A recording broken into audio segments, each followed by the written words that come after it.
Welcome back to another episode of Chew on This. Today, we're going to be talking about how challenging growing brands in the US has been, especially in the last 12 months, and how to unlock global growth. We actually are bringing an expert here, Darwish, who is CEO and co-founder of OpenBorder, and he's going to be breaking down what it takes to take your brand global and what are some of the challenges that brands are facing today in domestic growth. So before we kick in, Darwish, a little bit of your background, and I would love for you to get right into what you're seeing from just a bird's eye view in terms of brands trying to grow today. Yeah, totally. So quick background on us. So I actually started in the e-commerce space back in 2018. Actually sitting in the seat you're sitting in today, running my own brands. My co-founder and I started two brands. One was a men's skincare line called Lumen.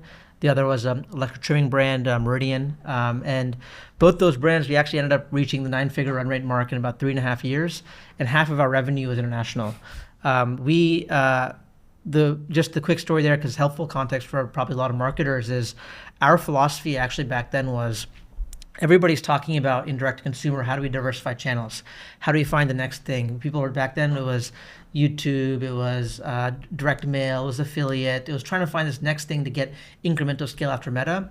And I just told myself, I don't know if I'm that good of a marketer. So I'm just going to literally take my US ads and run them in the rest of the world. If you looked at top down, there's just a lot of buyers that are being left over. Every major consumer brand or consumer conglomerate takes their brands international. So why couldn't I as an online brand do that? So this kind of somewhat naive bet that we took early on paid off really big for us in our growth. And what we found basically is that as brands try to do this motion of selling internationally, they run into a ton of problems.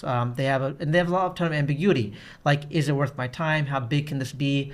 What do I do with ads? Do I localize my website experience? Ton of logistics problems. So that story and that experience is what ultimately led to OpenBorder.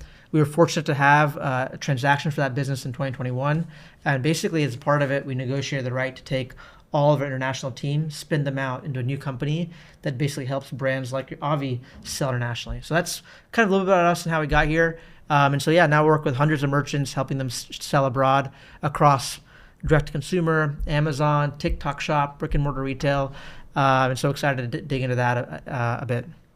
It's incredible. So, I mean, when you look at, obviously, the way you guys have built OpenBorder and what you're providing brands, obviously is a great way to be able to say, hey, you have no excuse not to be able to explore this. Now that you have hundreds of brands, give us a little bit about what you're seeing and how those brands, especially over the last 12 months, we've seen a lot of different things. We've seen some brands rebound back to just around COVID days. And then you've seen some brands really struggle, post Q4 last year into this year. What's going on? Because there's also a lot of external factors going on with Meta changes, tariffs going on, consumer sentiment being down. But from your view, what are you seeing as some of the most common patterns in brands? Yeah, so maybe putting international aside first, and I'll touch on how international fits in it. I think overall, my general view is there's a faster realization of the outcome of your brand today than there was before. So we're seeing brands that get stuck faster. We're seeing the brands that have product market fit reach bigger scales than we've ever seen, right? So you can look at even the David Protein example. As a brand's hitting 9-figure revenue in a year. This is insane to think about before. Before it was 10 million a year was crazy. Now 100 million a year is maybe possible. And then probably that won't be the only brand that does it. I actually think that in the next year or two, we're going to see more of that happen. So we're seeing this kind of polarization of outcomes, I think, more and more so. In our customer base, we're seeing that too. We're seeing the people who hit the roadblocks feel like they really hit a roadblock, and the folks who are breaking out with things that everyone kind of scratches their head and feels almost a little FOMO of, can I get on this ride in some way? So that's what I'm seeing. I think that's just a combination of a few things, which ultimately is one, when you have a brand that has real product market fit, tariffs, consumer sentiment, all these things kind of go out the door. It's this is a unique product, a unique value proposition, a unique format, and people will just buy it. So that's hard for everyone to get, and I couldn't. If I had the formula for that, I'd be doing that consistently. But that occurs. Now that's why tailwinds aren't affecting the big winners. Tailwinds are affecting everyone else, and they are affected by They're affected by tariffs. They're affected by retail decisions at Target if they're not looking to diversify in their assortment anymore. So this is happening in the mid-level, the non-high performers. They're feeling this in every way, and so that's why I think that's what's happening on the tailwind side, on the headwinds. Headwinds aren't affecting the big guys or the fast-growing guys, and they're affecting everybody else.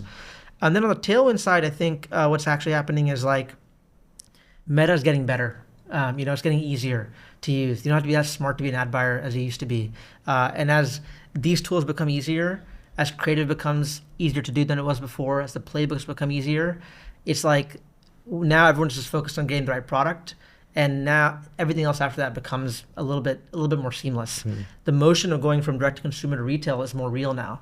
The retailers are able to take bets on those folks. So I'm just seeing this. I'm seeing both ends of it. I'm seeing founders come to me with numbers that make me super bullish on e-commerce and on more particularly in consumer. And I'm also seeing a ton of brands that are awesome entrepreneurs who just aren't unique enough. And that's what I'm seeing. It's really interesting. And then, I think there's been this world of where a lot of us, when we look at the playbook, especially starting a brand or growing a brand, it's like, all right, really champion a platform, whether it's Meta or TikTok or whatever you may be on, then layer that with a little bit of marketplace such as Amazon, potentially look at retail after that, right?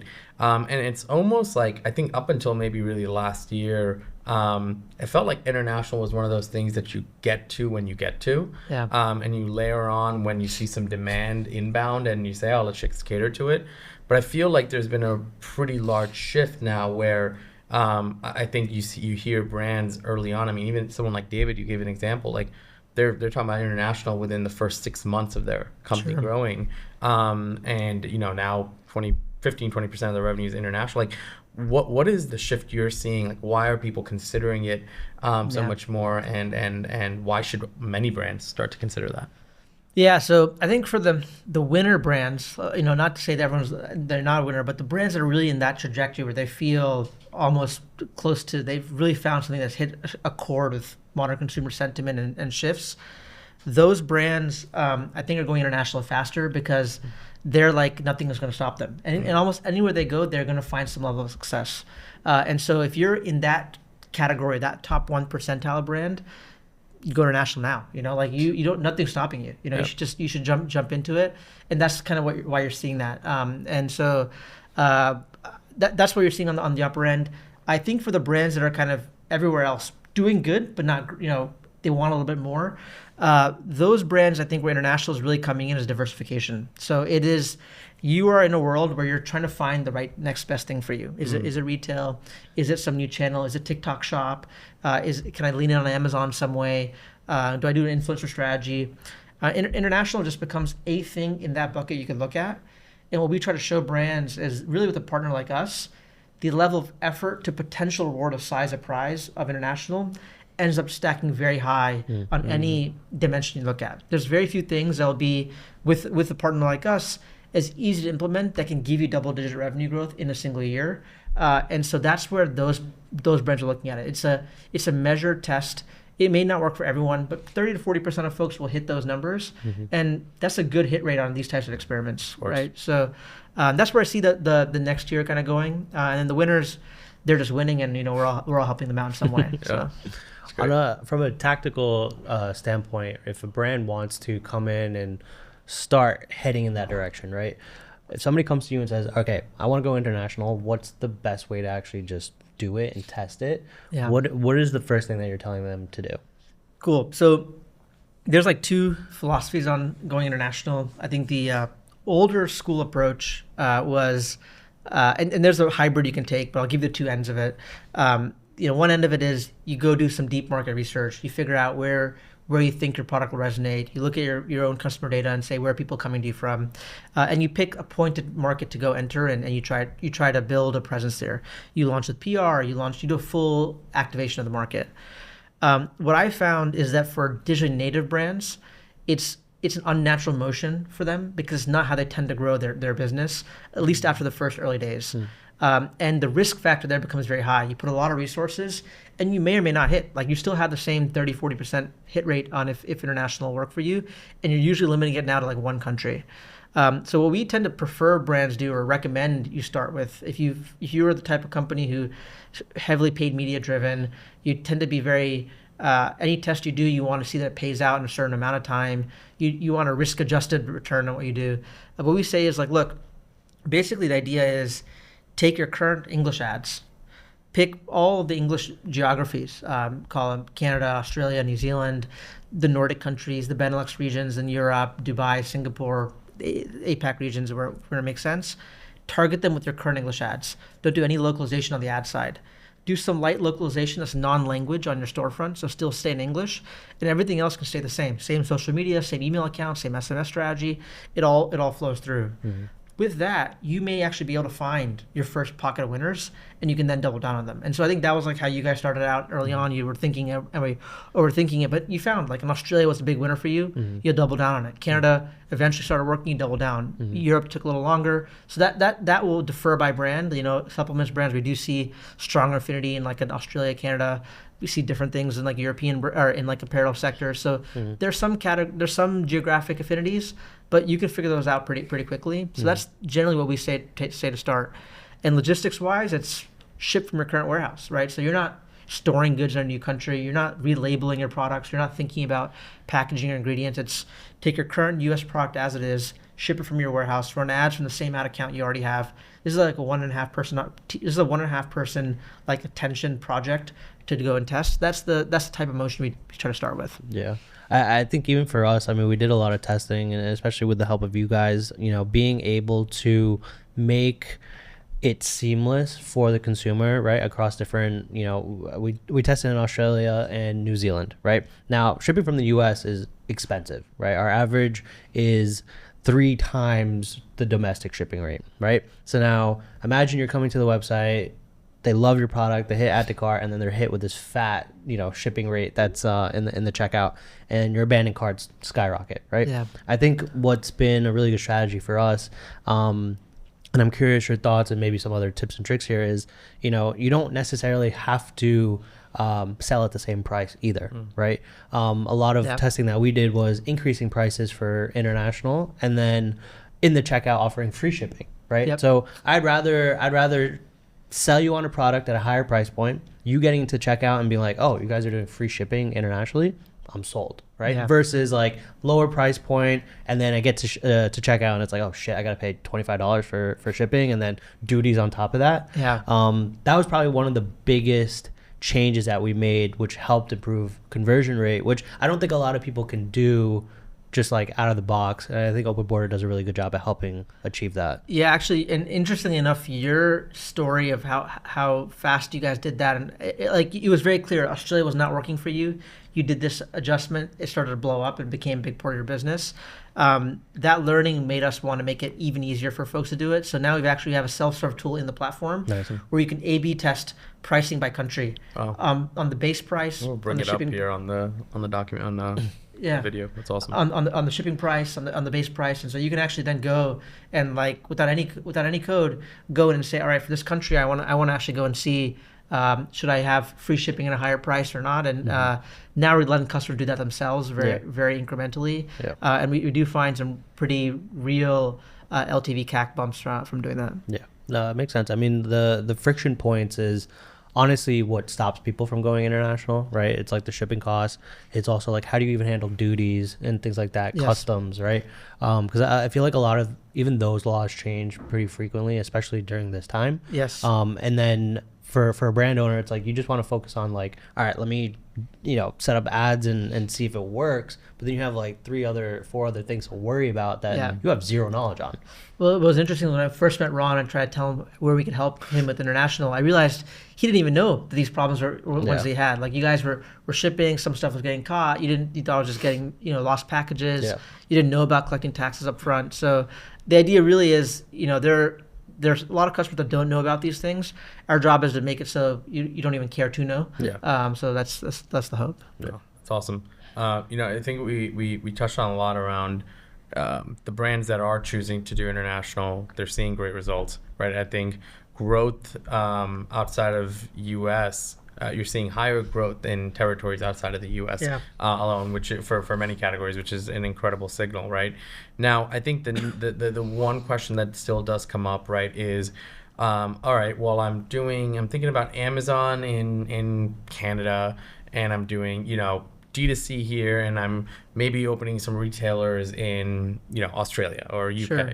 I think the one other piece about international that is interesting to think about and think through is, how do you think about international across channels, right? Yep. So you have D2C, you have TikTok, you have Amazon, you have retail. Give us a little bit of color how brands, and again, you can't generalize because each brand is dependent on different things, but give us the most common patterns that you see. Yeah, so this was a big thing for, I'm a strong believer actually in omnichannel. So if you're omnichannel in the US, I strongly believe over time you'll want to be omnichannel internationally to win in a market. And typically the motion goes something like the following, which is direct to consumer to launch a market.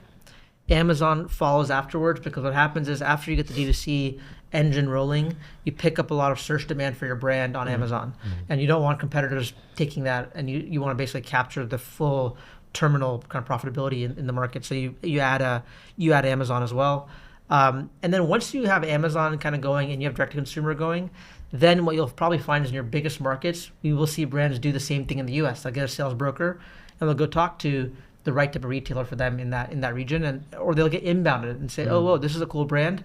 Could we have a discussion about what it would look like to be in retail stores? So we have brands representing in Mexico. We have people in Boots in the UK. So we have brands now doing this, and it all started actually with direct to consumer, Amazon, and then retail added on. So that tends to be the motion in order of these digitally native brands, because they're D2C first. But we do have brands that have gone Amazon first as well. If that tends to happen more so if you're in a category where, say, like you're selling keto products. Keto products could be searched for heavily on Amazon in the UK, and there's not a lot of players there yet. So if you can take a US listing with 10,000 reviews, port it over into the UK, all of a sudden you have a very competitive product. You can get to the first rank really fast. So there are some examples where Amazon can be the entry point, but generally we are seeing brands that are multi-channel in the US become multi-channel internationally pretty fast. Are there any challenges for brands that want to get into, like, say, the Amazons of the world, and especially for us, right, like supplements, right? Yeah. We're heavily regulated in maybe international countries, less than the Yeah, US. 100%. But how do you guys help some of these brands kind of get into these places when you may need to change a few things about the label or the supplement panel? What would you suggest people do? Yeah, fantastic. So we'll do the supplements example because it's actually one of the more nuanced, tricky ones, and then everything else a little bit easier actually. So for supplements, whenever you take goods into another country, that is when you have to start worrying about the ingredients and the concentration levels of your product. And so when you're shipping from the U.S., you guys are fine. Right now, you haven't done anything. You're just fine. Now you're starting to have that conversation of we're moving you into these markets or storing the goods in the country. As soon as that happens, it's a commercial import. You're importing it for commercial use to be resold, and now governments will care. So Canada will say, hey, we regulate this stuff that comes in, and it needs to be registered with us, and there's certain rules it has to follow. And so what we found generally for supplements is Canada and Australia tend to be painfully long processes to set up, and there's really no way to get around that. Right. It just takes about 9 to 12 months up end to end to get new products into the country for the first time. The UK and EU, though, are very good markets regulatorily from the US. Usually what we're seeing with supplements brands, and this is our number one category actually, is we can take your existing formulations as they are into those markets. We just have to change the label. So what we're doing actually usually is we're going and redesigning the label, adjusting the claims, make sure the label fits the local kind of requirements. We register the product locally. And then even you'll see it like you'll have to have what they call a responsible party. So that new label we create, it'll have something like sold by OpenBorder GB on the label in the UK or in the EU, wherever it's sold. So we take care of all that for a brand. We can do the physical labeling or just design it for you to do it with your manufacturer. But we do that checking for you in those jurisdictions. And so every category, electronics, apparel, will have some sort of thing that they care about. in beauty, it's testing based on the jurisdiction. But we've built up some pretty good experience now across the categories, so we can help you think through what that looks like and share the timeline. But for supplements brands, I'd say like UK, EU, you could be up and running 4 to 6 weeks, maybe 8, oftentimes without any reformulation. Occasionally, you'll have to reformulate, and that's a longer process. But broadly speaking, we're not seeing that.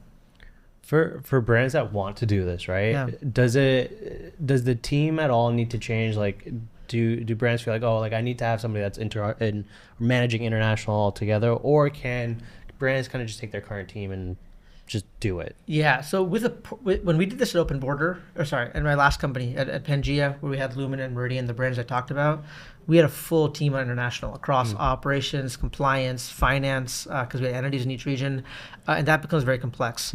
With a partner like us, though, the idea is that your current team doesn't need any extra resources to do it. You can just make it a portion of a little bit of the ad buyer's time, a little bit of your email marketer, a little bit of your ops person. And together with that, you guys can actually all manage, we're kind of your ops team, basically. So yeah, I would say like you don't need a dedicated team to it. I actually usually recommend against it anyways, because I think it's better to incrementally move. And you know, the best example I have of this, actually, what really showed me is for at some point at scale, you'll have individual local teams in every region. Most people who are building brands, even the ones that have amazing good exits that have life-changing financial outcomes, will never get to that scale where that makes sense. And what the biggest tell for me was that actually at Lumen and Meridian, when we used to run ads in French, Spanish, German, Arabic, Hebrew, and what we found oftentimes is that the most performant ads weren't ads shot by a local team in the region that we found. It was actually ads that we took that were created by the US team that we just dubbed into the local language. And the reason for that, I think, is because the US team has gone through 500 iterations of how to tell the Lumen story, of how to sell dark circles, or how to sell this moisturizer. And these other teams are just learning that for the first time. And so what we're learning, at least in like direct response marketing, is that storytelling is what matters. It's not the production value. And so when we see that happen, not just with us, but other brands as well, it tells me there's a lot of value in this kind of, some of the central value you have is hard to recreate. It's very expensive to recreate. So I actually advocate for lean teams doing this. And that's the beauty of it, right? You can have a 20-person team, have a global $200 million plus business. I think that's the goal. That's amazing. Incredible. Yeah, you know, you hit on so many good points, and I think one thing I want to go back to is like there's a consideration phase, and then there is a phase where people look at the opportunity, and then again, there's been brands that, you know, I know you've even asked me to speak to, and they're just like, it's not a priority, right? And I want to hit this point because I feel like typically that answer is not stemmed from because the solution is too complex or because the offering is like not understandable, but it's purely because I think there's still a portrayal of how much work goes into it. And you know, I think you kind of started touching on it, which is like you really just need a little bit more time from each person that's already on the team. But maybe really quantify that, right? Sure. Because I think some brands do still get hung up like, hey, my media buyer is already like at his wit and work. Like he can't do more. He can't think about more things. Or my creative engine, like we barely can get enough output for domestic. How are we going to do this? So like, I think there's some of these pieces that I think feel like they're like little myths that need to be busted. Sure. So let's talk about those. What are some of those upfront challenges that come up, and what's the real way to think through those? Cool. Yeah. So we'll walk through maybe the two or three kind of core departments and what I think the time looks like to set up, and then time looks like ongoing. And then there's a conversation of is that still too much or not for a brand, right? So on the media buying side, no, you're not using new creative. What you're really doing is you're copying and pasting your current campaign. You can still stay the same bidding strategy. You can make it a little less or more conservative, but you take your current campaign, you copy it over, you add new countries for targeting, and the ad assets are already there, right? So you're not changing any of your creative pipeline. So I would actually say for the media buyer, it should be viewed as like, hey, I can spend an extra 15 minutes a day to check this. and I should be okay. Maybe 15 minutes at the beginning, 15 minutes at the end, 30 minutes a day at the upper end. Probably that's actually you're making adjustments daily. It's probably even less. Okay, so you're even less, right? So you're saying that even less. That's like the upper end of probably what you would need. So I think that's the media buyer. Like they're kind of there. Creative team doesn't even need to know this is happening for now. They just keep making creative as is. So I think marketing is like, okay, emails, everything will flow as is through your website. So it's all good. Let's go to operations. Like that's where things get kind of tricky. Hey. One question on email though, Oh, yeah. right? Because international shipping may take a little bit longer, Yeah. right? Are you advising brands maybe changing flows, like in terms of like just timing to send out maybe the first email until they actually get the product? Yeah, so if you have time-bound emails, like if you have emails where say, "Hey, welcome, you received this product, you can do X, Y, Z," then yes, you would need to make those adjustments. So that's true. Like if you're a repeat purchase product, subscription-oriented, then this happens. I think in categories like apparel, it's like less of a thing. So but you very guys specific, yeah. You guys do face that more. You're a big category though, so it's important. So I think that's fair. But that's about what the email person has to do is reconfigure like some of the timing, right? But it's a one-time setup, I'd say, that they can do. And then basically that's your marketing side. Social media doesn't change, creative doesn't change. Now you go to like operations. For operations, we tell teams that it'll take 3 hours of your time to get OpenBorder integrated. It's an onboarding call, it's 30 minutes. It's a QA call. It's a kickoff. It's a final launch, 30 minutes. And then we give you another hour and a half to internally get ready for meetings, prepare information. So that's what we say. Wow. And I often actually in the sales process say 3 to 5 hours because the 3 hours seems not credible. But our account managers always say, hey, it's not that much time. So the team won't spend that much time getting set up. On an ongoing basis, as with any shipping relationship, you'll have some maintenance of things you're looking at. So I'd add like maybe 30 minutes a week of checking. That could be 30 minutes a day, 5-10 minutes here or there throughout the week. That's about what I'd say the operations person has working with us on Slack. So that's your ongoing maintenance to kind of get this test like up and running. And I compare that to like anything, TikTok Shop, YouTube, affiliate, direct mail.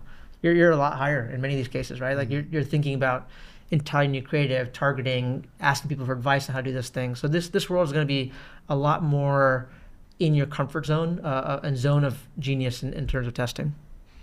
That's a really good comparison you made at the end. Like when we try and go and say, hey, we want to go and test App Lovin', like you got to rethink everything, all of the creative. When you think about, I want to go and test TikTok, like you almost have to rebuild, like, creators, this, that. You got to do a lot. If you look at international more as like just a new platform, right? It's almost probably the least barrier to how much work needs to be redone. So and like yes, there are, and I think TikTok Shop changes the narrative a little bit because TikTok Shop can be a 5x multiplier in your business, and so it does take the time. But a lot of other examples we gave there, you'd be ecstatic if it was 10, 15, 20% bump of your profitable media spend in a given quarter or a year. International is that, right? So it's like that's where you start to have to look at it. But it's TikTok Shop is 10x the effort of what I just described, you know? And it is like a full machine you have to build. So yeah, that's like where I think the real ruthless, hey, am I prioritizing best effort toward things starts to matter, especially in this digitally native context. So what would be the following steps, right? So now you've gotten set up in Australia, New Zealand, let's call it, right? You've duplicated your main campaigns, you've set the location to Australia, New Zealand, sales are coming in, right? Yeah. How do you think brands should think about maintaining and scaling in these countries? Just given that total addressable market is much smaller than the US, right? Sure. So how can brands think about, okay, well, am I going to deplete the country like completely? Because if what's the population in Australia, like 20-30 million compared to 300 million plus in the US, right? Sure. So how do you tell brands to think about growth and scalability in these different countries? Yeah. So two things here. One is I think if you step back from it, I think at scale, good international strategy will over time be 50% plus of your business, and you can see that in a lot of the large consumer brands. They just tend to kind of get there. The EU in overall e-commerce size is larger than the US today, right? So it's not like these are small markets. These can be large markets with a reasonable purchasing power. It is lower than what we have today, but it is still significant. And that's why cross-border is the fastest growing segment of the world. If anything, if you look at income, purchasing power, it's catching up to the U.S. abroad, not the other way around, right? So it's only moving faster and faster in that direction. Right. So that's the step back view. Now, like one step below that would be, as international grows, what does it look like? I view it as just like it's a portion of your business that grows with you. Mm-hmm. So if you thought about the U.S. as like California is like a big chunk of your revenue, California grows commensurate to everything else. It's not like California grows like one and then like New York grows another. And what you find is like in this strategy, they almost become treated like that. They're extra states that speak English, So like you're gonna just, as you keep spending, and like as you unlock more brand awareness, as you unlock more creative wins, those creative wins tend to translate over to the other markets as well, and they kind of grow with you. So what you're saying is like, this is my net I grow with. I'm going to grow from 0 to 10. If you do that with international, you may grow from 0 to 15 or 0 to 13, right? By the time I'm at 50, with international, maybe you're at 80. So that's the kind of way you could like think about it. Is this extra thing that kind of carries along with you, and then in your biggest markets, you can then weigh where do you do these extra, more high touch type activations. So you may do pop-ups in malls, you may do influencer activations, you may do things like this that help build your brand. You then start to say, in my largest markets for you guys, Australia, maybe it makes sense to do something in Australia just the same way that I may do something in New York, right? Those would probably be equal weighting before you do something in Georgia. So you'd go New York, Sydney, LA, like it starts to become like that. And so that's how I start to like imagine like people trying to think about it.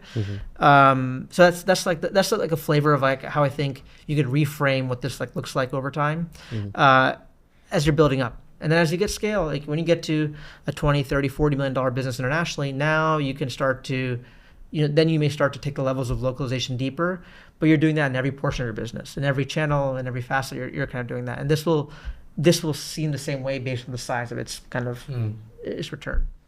I have a question, or just because you have access to like these 100+ brands that are going international, does expanding into international like D2C and then maybe TikTok and Amazon, does that become a selling point for the brand if they're looking to go and raise or even exit? Yeah. So I think this question, it becomes like, I think it's a TBD in terms of how I think buyers will look at this over time. But my current, I think historically the view was, when you're launching in like retail stores specifically, the idea was you do a bunch of stuff in the US, you have 1 or 2 key activations, maybe in a Boots or one more place in Germany. And with that, you've proven that international can work, but you haven't taken advantage of it. And now someone can come and buy you and do the rest of the work for you. I think the way I'm describing international, and this is what we saw in our process, and many of brands at OpenBorder have gone through big fundraisers, big secondary events, acquisitions in our time. Bloom did that recently, like a couple of years ago. So like we've seen it in our brands as well. International, in the way that I'm describing it, isn't a full launch. It is like a servicing the demand at the bottom of the funnel that you already have, right? You haven't done everything yet. You're still kind of doing it as you grow. So I think that in that light, I'm not seeing people discount it in that world. I'm seeing it more in the, I'm a Sephora brand and my international are not yet. Is that open to me? I'm not seeing it in the digital world. In the digital world, I'm seeing it as just your multiple is applied on a bigger base than it was before. So it's you maybe make an extra 20, 30, 40% on your take home. That's generally the way I'm seeing it in these conversations. Makes sense. I want to talk about probably the one thing that is probably the most said word in these last few months is tariffs. Yeah. And I feel like, at least me, I'm still not fully understanding where it's at, and I think it's partly because there's so many changes. Yeah. But then there's also partly because sometimes you don't even know what's really going to impact you. Because I think for us, parts of it feels like, okay, well, we'll wait for our manufacturer to tell us something. Yeah. And then you look at the other side of it, you see businesses shut down. You see businesses have to completely pivot. Yep. What are tariffs really affecting? How does this maybe impact whether or not, and how to think about international strategy? And are there ways to even take advantages here, right? With tariffs. So maybe we can touch a little bit about what's going on in that space. Yeah, totally. So first off, what I think is getting most affected is brands that have China origin manufacturing of goods, because those are the brands that, especially for U.S. brands, your biggest market is the U.S. All those goods are getting heavily taxed coming in. So it's a very big change in cost structure than what you had before. If you're someone shipping from China into the U.S., it's even worse. Like you're getting nuked pretty hard. So that's why you guys are kind of in the middle ground right now, is because you're U.S. manufactured, and a lot of the big things that have been happening are on really certain countries, particularly China-made goods. Now, yes, Canada has a reverse tariff on the U.S., which is a little aggressive, and U.S.-made goods face that. So I think like in some of your tail international markets for U.S.-made goods, which is typical more in like supplements, some beauty brands, that is where you're going to find like markets like Canada have a little bit more of a impact, but they're actually more covered in their home market from a tariff perspective. If the brands that are going down are usually in these other electronics, apparel, like they're fundamental overnight, my COGS rose a ton. And also those brands tend to have COGS be a higher percentage of revenue than in beauty and supplements too. So it's they care a lot more about that number. Like if, you know, in a beauty brand, you can have 90% product margin, 95% plus product margin. If that went up 2x, you're still alive, right? But if you told me an apparel brand's COGS went up 2x, you're dead. You know, that's kind of where the death, and that's why at least what we're seeing.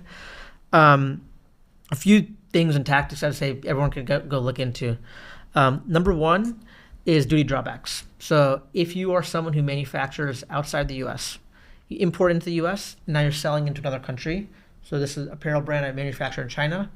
When you bring the goods in from China to the U.S., you owe duties on them. But if you then sell them finally to a consumer in Canada or the U.K., you can claw those duties back, which means that double COGS doesn't apply to the Canadian consumer or the UK consumer. And so that means that actually what you're looking at now in the world is if you're a US brand in a world where you manufacture in China, your cost basis is, your COGS basis is actually lower internationally than it is in the US. Wow. And so when people talk about will you find lower CAC, well, maybe you'll find lower CAC, but you also have lower COGS too. So that's the world of duty drawbacks, which is, I think, the one thing people could look into if you're manufactured outside the U.S. really. Second area I think you could folks can look into is if you're in lightweight categories, call it sub 1 pound, so super lightweight, shipping from manufacturer direct. So this is something we're starting to see more. We have now brands shipping directly from India, from Southeast Asia directly, and we're opening up lanes now there as well. So if that's something you see brands doing, they're manufacturing in those regions, you could say, hey, why don't I service all of my international volume from those regions directly? And then in the US, they'll either do it from there or from the US itself. But that may add some nimbleness to what you have, and it also is better cash flow cycle. You're not paying the duties up front ever internationally. You're actually just paying them once in the final sale, not to bring them into the US, then claw it back, which takes a little bit of time to get the money back. So that's another thing that we're seeing is moving shipping to the manufacturer. If you're fortunate enough to have low enough weight of shipping, because that's the only way the math makes sense. So that's probably area number two. And then let's see, what else are we seeing with tariffs? The last one is a gray area. So I wouldn't say we're advocating for this, but it's an area that you could research and we could help you research, which is just for international sales particularly, which is classification of your product. So there's the HS code, which is like the harmonized tariff code of where your product fits. There are different levels of these codes, 6, 8, 10 digit. Many folks don't go all the way to 10 when they classify. If you go to 10, you may find that your product can be put into a category that can be more exempt from certain tariffs than others. So I think getting smart on your options there becomes very, very important. That's really cool. Thank God we manufacture in the U.S. Just sounds exhausting. I want to touch on, and I know we're going to wrap up soon, but I want to be able to touch on in terms of, you kind of went into it in the beginning, but choosing where to go, right, for international expansion. I think there is expanding, and then there is expanding correctly, right, and methodically. We talked a lot about Australia or Canada today, but there may be some brands that I think, get a little bit skewed away from international because the one territory they did try didn't work out. Yeah. Get us through those experiences, because I want this episode for people to be like, oh yeah, that was me. How else should I have done it, right? Yeah. Or how else should I think about it next? Choosing territories, choosing how to get, how to pick and where to go. Is there a methodical way to do it, or is there just a patience and test as much as you can? Yeah. So I think I'm biased by this because I've seen all the edge cases, and that makes me always believe you can't unless you've done very thorough research, a little bit of market testing, and it is there's very clear signals to show you which market will work for you. I find most brands, though, that's not where they are. And I've just seen too many examples, even you guys. But I think when you first started, you were just doing Canada. And I was like, hey, guys, like, try these other markets. Like, you wouldn't have done Australia. I feel like if we didn't just, that one Slack message pushed you to go try Australia, you would have thought international was dead, right? So, like, you guys were one example. I'll give you another example at Meridian, our second brand. Think like Manscaped type, sensitive trimmer. The Middle East was 50% of our revenue up until I want to say like $6-7 million of like run rates scale. And we would have thought the brand is dead actually without that kind of takeoff early on. Now, as we grew and we figured out, we got enough like release valve from international to invest into the US, we figured the US out. Now the US has grown to the appropriate size.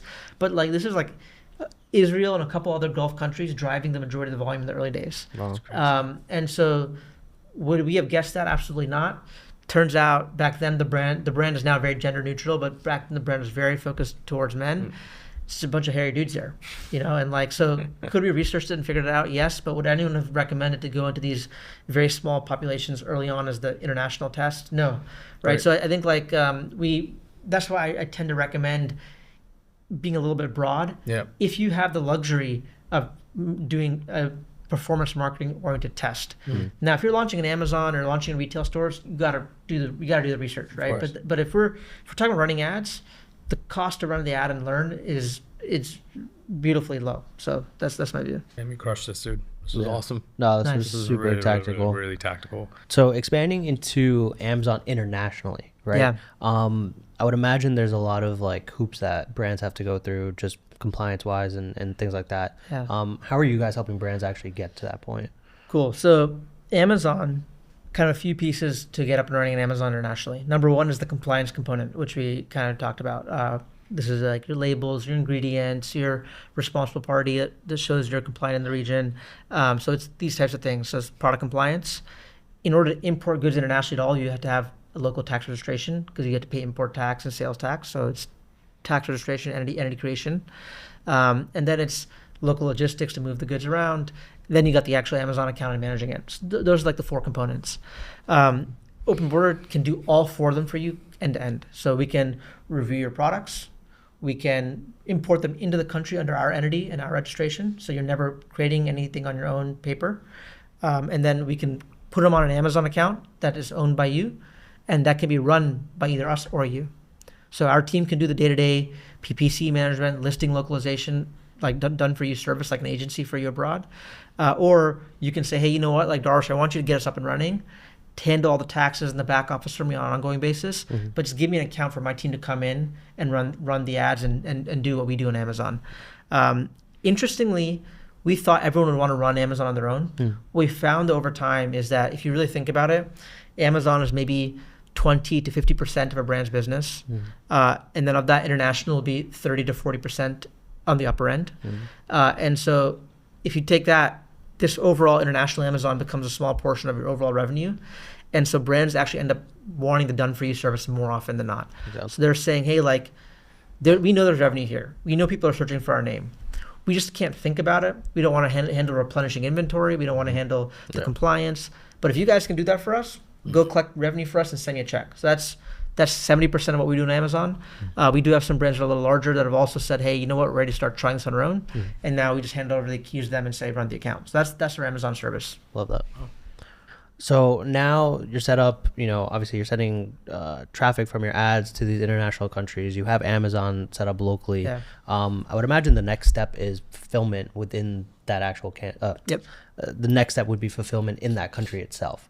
Are you guys helping brands set that up as well? Yeah, 100%. So cool part about what we talked about at Amazon just now is we've already imported goods in the country, we imported them under our name and our entities, and now we put them on Amazon to sell. We can also take them and put them into a warehouse to start selling as well. And that warehouse, we're agnostic of that choice. That could be a partner that we recommend. It could be a warehouse of your choice in the country. And so now what you'll have is you have a world where you have physical inventory sitting in Amazon, physical inventory sitting in a warehouse of your choice, and now your direct consumer store, same single multi-currency store, connected to the warehouse, shipping goods out. So we've also built like the routing logic. So you could say, hey, Avi has a lot of SKUs. My top 5 SKUs, I'm going to store them in the UK, or I'm going to store them in Australia. Everything else I'm going to ship from the US. Right. So now you can have some stuff shipping locally, some stuff shipping back from the US. So you're not over allocating inventory. So that's kind of the shape of kind of what we help brands evolve into is once you get in country, get your top SKUs in, and over time bring in more and more sellers without over committing stock. So I know one of the things that comes up a lot is, returns period for brands, but then returns with international, right? That is something that feels a little bit like, I don't know how to manage this. Where is it going to go? Is it going to cost me a lot of money? And sometimes it's one of those flags that makes people like, I don't have time to worry about this right now. How do you guys manage that piece? Cool. So actually, this is a great one. So for returns, the problems with international first to understand. Number one is it's very expensive for an individual person to ship something from internationally. So if you're an individual person shipping from Germany back to the US, this could be $40, $50, $60 to ship. It's not cheap. They don't have commercial rates like what you guys get. So that's pretty annoying. 2 is that shipping can be pretty slow. So it could take 2 to 3 weeks if you get like a lower cost option. So these things tend to deter customers from doing international, and oftentimes brands are doing no returns internationally. But ask the question: if you didn't offer returns in the U.S., what would happen to your conversion rate? It would plummet. So you can't ignore that component of your business. And so what we do is we actually have built out local regional return centers for brands to leverage. So let's say you're a customer in the UK, bought a good from Avi, you want to return it, or let's say an apparel brand, you want to return it. Instead of returning it back to the US, which is very expensive, we allow them to return it back to the UK directly. So we have in-region returns. So in the EU, we'll have a center. In the UK, we have a center. In Australia, same in Canada. So people can return the products locally. We'll then group them together and then send them all back to the US once we have enough volume to do it at a low cost. This means the cost of return end-to-end for a consumer in Germany isn't that different than if they were doing a return here in the US. And it also means that the speed of getting that return back to the local center is really fast. So it's back in a week. You can check, inspect, and say, do I agree with this return or not? And your customer support can give the yay or nay. So that's our returns product. I think for supplements brands, where it actually comes in is if you have like a return policy to deter bad actors, you could just return it back to the UK and destroy it on site. So you don't have to say, you can say, hey, if you don't like your product, send it back to us for whatever reason. As long as it's not open, we'll give you a refund, but you got to send it back. And if you had to say send it back to the US is kind of a ridiculous thing to ask them to do. It'll cost more than the product probably itself. But if you can send it back to the UK, it's a regional experience. So they will do that, and then that will deter just a little bit of cancellation or churn from your subscriptions, and it can boost up your retention a little bit. Oh, that's awesome. Darwish, this has been amazing. For brands that are obviously not advertising international yet, they definitely should be, because the playbook is honestly pretty easy just from the sounds of it. But one last piece of feedback that you want the audience and listeners to go back and implement in their business starting today, what would that one thing be? Run the ad. That's really it. Like you're there. Just press the button. Give it a shot. Change the location and run it. We have so many duplicate campaign. Duplicate campaign. Target countries, run, measure. That's it. Interestingly, we have many customers who signed up and then don't run ads for 6 months, and all we're just telling them is, "Hey, can you please start running ads? What will it take?" You guys just need to start a media component too. Just run the ads for people. Correct. Something we thought about it, or interesting, maybe you can even automate that. But that's the idea. So yes, it's true. If one thing you could do today, I would tell anyone, even existing customers, is run the ad. See if it actually works. Chew on Try that. that.